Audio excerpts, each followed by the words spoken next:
Anytime that I discover a filmmaker has chosen to go the found footage route with their film or something of that ilk, I do tend to get just a little bit nervous.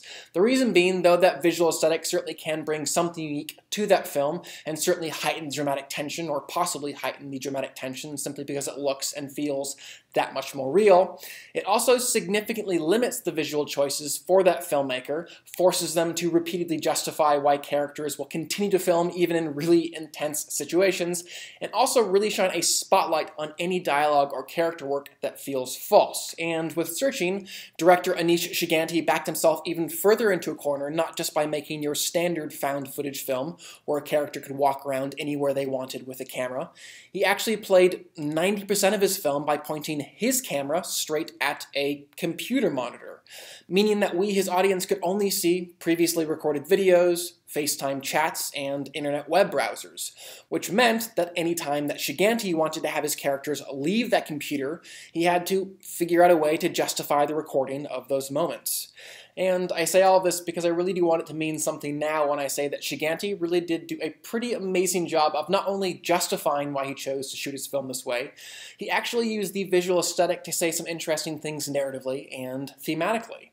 Even while this film, from a technology standpoint, will undoubtedly date pretty quickly, watching it now in 2018 was actually quite a powerful, not to mention nostalgic, experience. Getting to revisit earlier versions of webcams or social media actually helped me to feel that much more connected to these characters and their maturation.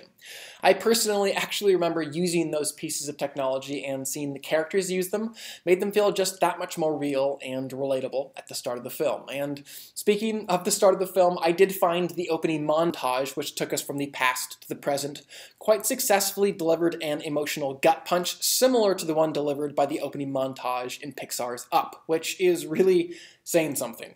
And I really did know right then and there that I was in the hands of a good filmmaker and a good storyteller, someone who wasn't just shooting his film in this style because it was a nice, cheap gimmick.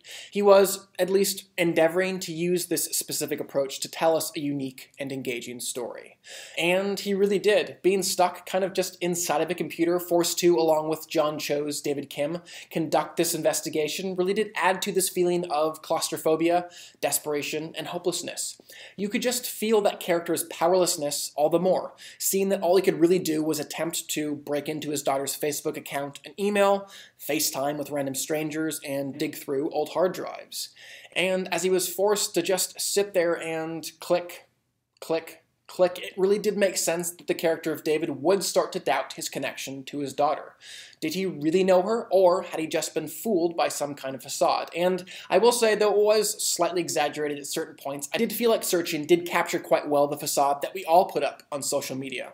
We may, for example, not really know someone at all in real life, but online, where clicks, likes, and comments are on the line, we're suddenly their best friend.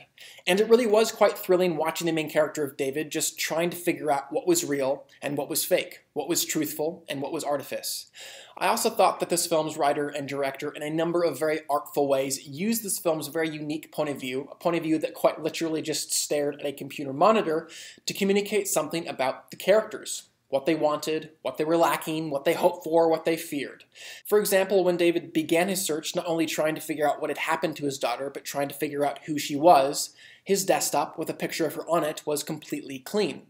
As he began digging through her hard drive and social media, though, his desktop background went from clear to being covered with thumbnails and files, objects that quite literally obscured his view of his daughter. From a narrative standpoint, Chaganty really did keep the twists and turns coming fast and furious. Twists and turns that I personally, numerous times, did not see coming. And not only was he, as a storyteller, able to zig and zag his story in surprising ways, he also allowed me, the viewer, to participate in those developments. They weren't just happening in completely illogical or cheap ways. Meaning, when a reveal was made, I was actually able to think, yeah, that makes sense, and were I given one or two more scenes, I probably would have come to that conclusion myself. I will say, though, speaking of the twists and turns, there were quite a few of them throughout the film, and though I did enjoy most of them all the way up to the end, which itself was a bit long-winded, wordy, and expository, I did feel by the end that I'd been jerked around one too many times for my liking. I will say as well, without spoiling anything, that because this film felt so very authentic for 9/10 of its runtime, I was just a little bit bummed by a rather poor location choice for one of this film's climactic moments. It just felt really unbelievable and quite contrived. Even so, searching was a very fun time at the cinema, and I will give the film a 4 out of 5 and a heart. I would still love to know what you guys thought of the film though, so definitely comment below and let me know. And I am curious, do you have a favorite found footage film or film like Searching? I think for me, it's still a pretty even toss-up between the original Cloverfield and the Blair Witch Project. Finally, please do subscribe. I'm going to continue to review films and television on this channel, and I would love if you stay up to date on all of those things. But for now, I'm Chris Hartwell. This is The Heartbeat. Thank you for joining me.